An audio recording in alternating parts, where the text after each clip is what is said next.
Okay, I'm back. So you're going to ask, what is healing father wound? So back in 2017, I started my healing journey of one, I didn't want to be a woman who was so jaded, who hated men, who had a negative thing with men. Because again, I have all brothers, and now that I have a son, it is so much. I'm so grateful that I started doing that work in 2017. So for me, replacing the voice was being intentional. And the Bible helped me with this, right? Seek and you shall find.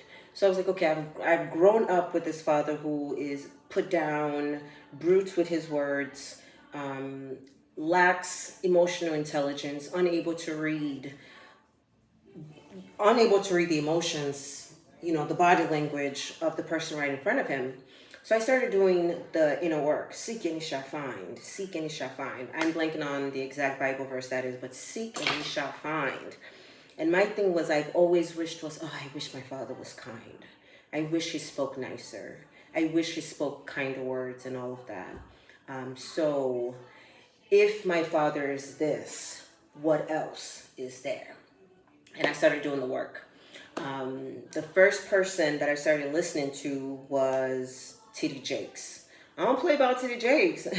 I'm going to go to war on top of T.D. Jakes. But T.D. Jakes, I started listening to him and seeking from that spiritual standpoint how I wish a father would pray over his child.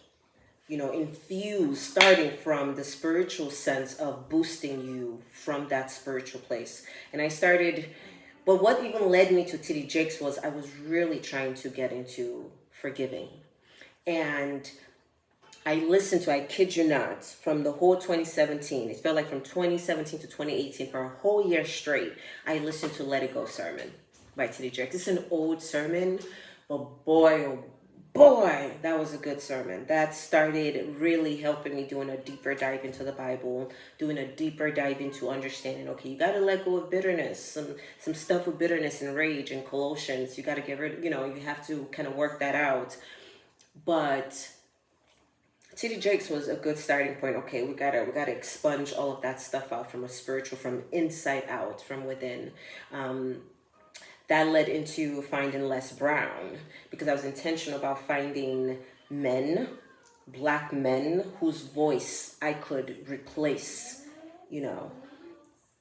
Started with Les Brown. I really connected with his story of how he lost his home in trying to buy a house for his mom, lost that, resilience in being able to lose something and get it back. I love that. I found another man, gosh, I'm blanking on his name. Hardy? There's a man out there who be yelling, but his messages are good, but he be yelling. Oh, if I remember his name, I'll plug that in. But I was like, you know what? I like your message, but I don't like all that yelling. My dad did all that yelling. I don't want more yelling in my ear. I don't need that. So I stopped listening to, gosh, I'm blanking on his name. He's a sports motivator, and he's very like, rah, rah, rah. Darn. But then I was like, okay, I can't listen to this guy. Then I found someone who was amazing. I found Miles Monroe. Miles Monroe was so perfect for me because he brought in that spiritual essence of understanding the Bible, being in the Word of God. But then there was a layer to him that I enjoyed, which was manifest yourself. From Miles Monroe, I was understanding the importance of your future is trapped inside of you. Your gifting is locked within you. It's not outside of you. Growing up in a household that was so highly emphasizing you go to school, you go to college, you get a degree, your 5 career paths you can be, a doctor, a nurse, a lawyer, an engineer.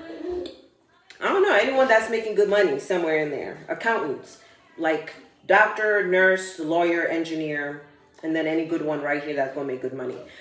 That was what was really preached growing up. It wasn't anything about your gifting, your talents, what you're naturally good at and capable of. Those things were not expressed in any capacity. But with Miles Monroe, it was very much the opposite message of understand whose you are and who you are.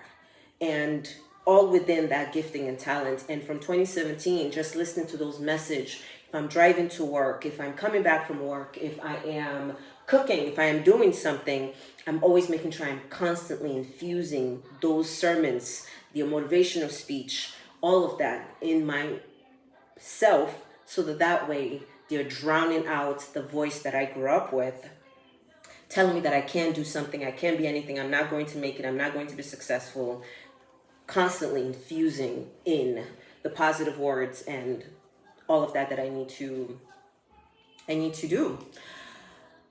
And then from listening to those men, we have T.D. Jakes, we have Les Brown, we have Miles Monroe.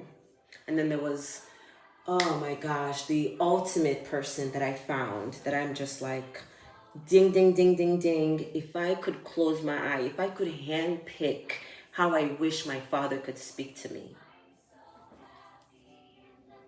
I found Jim Rohn. Jim Rohn was, oh my God. I just want to shake one of his great-grandchildren's hand. I'm like, your daddy helped me. Your daddy did. Jim Rohn was just the cadence to his voice, interpersonal development, the messaging. It was just like, oh my God, this is it. There's a motivational speech from Jim Rohn on what to do with $1. And you can even understand that on what to do with $1 and apply that to your own personal life. Amazing. Listening to some of his words of, whatever threatens you, threaten it back. Protect yourself like a father, nurture yourself like a mother. Nurture your goals like a mother. So many different messaging. I remember when my son was in the NICU, I kid you not, if it wasn't for Jim Rohn and some of his motivational speeches, I don't think I would have been able to navigate 4+ months of the NICU. And it was everything. It was the spirituality, the interpersonal development, the business training, all in one human being.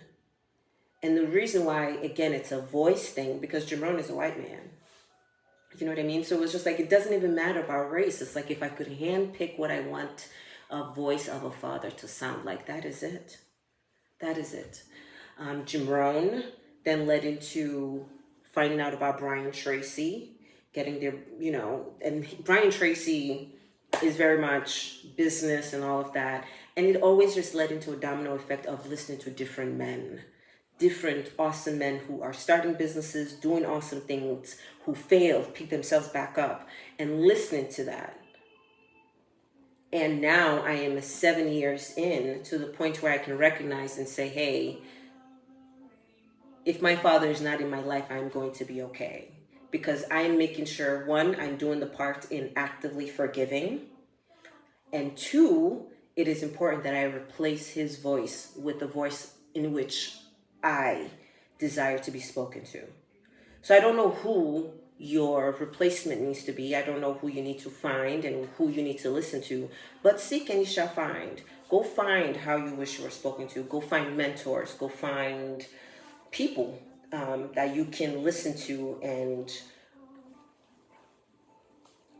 swap out. And not only listen, there's a book I want to share that is so great. This. I think I listened to this I read this in 2020, 2021-ish. It's a hard read. A lot of all the self-help books, they're kind of a hard read, not because the context within it are hard, but they're hard because if you're not going to be tapped into your emotions and really feel it and do some of the activities, that's what makes it a hard read, because it will take you to a place in which you're like, ooh, it can get emotional. But I put my bookmark here. This is me with hair, by the way. She's still a baddie, period. Okay, back to the... Anywho, but in this book, I even had to put my father's name in some of it. And then there's some I can't really read that part, but yeah. I would suggest anyone who's navigating just seeing your parent outside of the parental role and just seeing them as human beings. And sometimes our parents don't have the tools, don't have the capabilities or the capacity to meet us where we are. And As adults, children, as adults, it is absolutely necessary and up to us in doing the work, in healing, for not only for ourselves, so that we don't bleed and our wounds aren't spilling onto our children. The most important thing is I just don't want my child to be healing from me. I am conscious about speaking life and speaking positivity in who they are, in who Avery is. Every single corner, I'm always like, you're doing great, you're doing amazing, you're doing a great job, keep going. Whenever, even as a spectrum mom, whenever he's stumbling on something, I'm just like, hey, speak to him in a way where even if you're not around, it will build his self-esteem up. Let's heal, because for us, our inner child requires for us to do better, and our our human child outside of us requires us to heal, to do better for them. That's it. Replace the voice in your head. Replace, replace, replace. Seek and you shall find, and you will find what you're looking for. Just be intentional about your healing. That's where we are.